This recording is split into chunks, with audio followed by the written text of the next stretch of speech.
Good morning বন্ধুরা, কেমন আছো সবাই? রান্নাবাটি পরিবারে তোমাদের সকলকে স্বাগত। আজ চললাম হায়দ্রাবাদ, মা বাবার কাছে, ভাইয়ের কাছে, ভাইয়ের বউয়ের কাছে। এই যে টাফি আমার রেডি মামা বাড়ি যাওয়ার জন্য।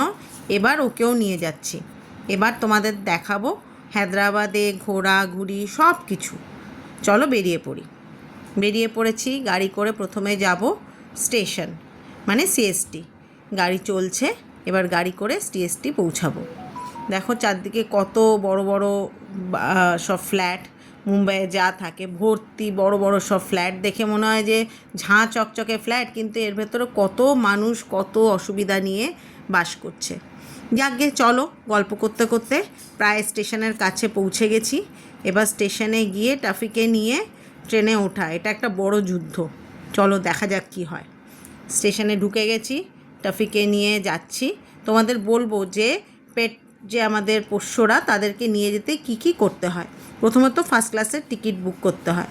ফার্স্ট ক্লাসের টিকিট বুক করলে তবেই ওদেরকে নিয়ে, আমাদের পোষ্য সন্তানদের নিয়ে আমরা যেতে পারি। চলো ট্রেনে উঠি। এই যে আমাদের ট্রেনে উঠে পড়েছি।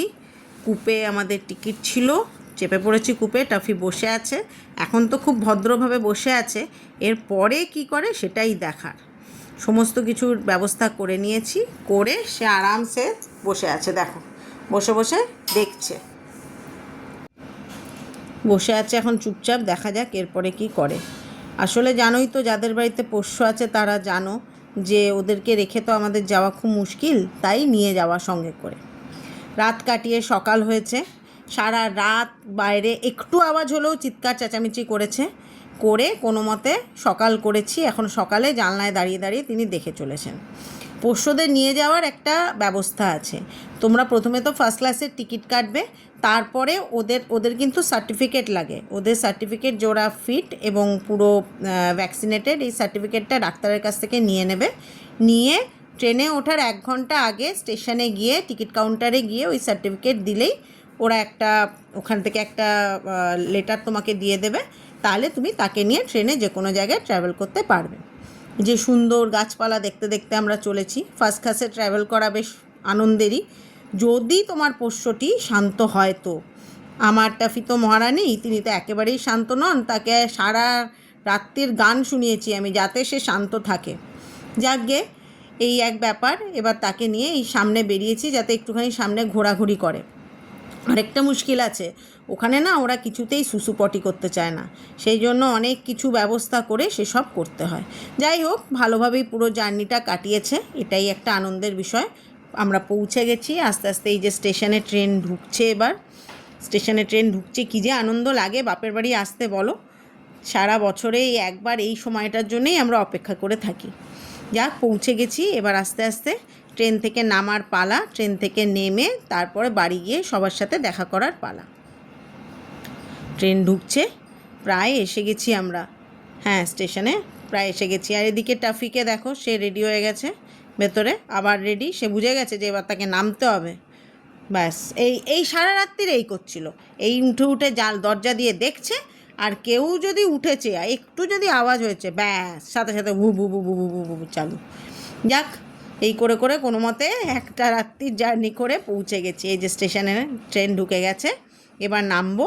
নেমে ভাই দাঁড়িয়ে থাকবে ভাইয়ের গাড়িতে। এবার নিয়ে সোজা বাড়ি। চলো নেমে যাই। ভাইয়ের গাড়িতে চেপে পড়েছি। রাস্তা দিয়ে এবার সোজা বাড়ির পথে। গাড়ি আছে বলে এই একটা সুবিধা, নাহলে তো অটোর বা ক্যাবরা সবসময় নিতে চায় না, এই মুশকিল। বাড়ি পৌঁছে গেছি, এবার গিয়েই খাওয়া দাওয়ার পালা। এই যে পৌঁছেই খাওয়া দাওয়া শুরু। এই যে এটা হচ্ছে মাটন শিক কাবাব। পৌঁছে নিয়েই খেতে বসে গেছি। প্রথমেই মা রেডি করে রেখেছিল, সব খাওয়া শুরু। এই হচ্ছে মিল্কশেক নিয়ে নিয়েছি, নিয়ে খাওয়া দাওয়া চলছে। খাওয়া দাওয়া করে তারপর তোমাদের বাড়িটা দেখাবো। আর আমি অবশ্য মিল্কশেক খাচ্ছি না, আমি খাচ্ছি হচ্ছে এই যে অরেঞ্জ জুস বানিয়ে রাখা হয়েছে। এবার অরেঞ্জ জুস খেয়ে তোমাদেরকে একটু ঘরটা ঘুরে দেখাবো। এখানে দেখো বসার ঘর, এটা আমার ছেলে বসে আছে। এই বসার ঘর, এই যে মহারানী বসে আছেন আমাদের, এসে হাঁপিয়ে গেছেন। এবার এখানে ঘরটা ঘুরে দেখো। তবে তোমাদের একটা কথা এখনই জানিয়ে রাখি, এই ঘরটা কিন্তু আমার ভাই ছেড়ে দিচ্ছে, নতুন ঘরে যাবে। দেখো অ্যাকোরিয়াম, আমার ভাইয়ের নিজের হাতের তৈরি, হাতে সাজানো। ও খুব ভালো অ্যাকোরিয়াম সাজায়, খুব ভালো অ্যাকোরিয়াম তৈরি করে। এই যে ভাইকে এবার বলছি একটু তোমাদেরকে হাই বলতে, যে তোমাদের হাই বলছে। অ্যাকোরিয়ামটা এত সুন্দর সাজিয়েছে আর মাছগুলো এত ভালো লাগছে কি বলবো। চলো যাই ভেতরে। এই যে আমার ভাইয়ের বউ সাথী, ও হাই বলছে। এবার চলো ভেতরে। এই যে ভেতরটা, ওর ঘরটা খুব বড়, কিন্তু এই ঘরটা তাও ছেড়ে এরপরে অনেক সুন্দর একটা ঘরে যাব, যেখানে গিয়ে তোমাদের সেই ঘরটারও সব কিছু দেখাবো। এই হচ্ছে ঠাকুর ঘর। যাক, আজকে ঠাকুর ঘর দেখিয়ে, এই ঠাকুর দেখিয়ে এখানেই ভিডিওটা শেষ করছি। তোমরা সবাই ভালো থেকো, টাটা।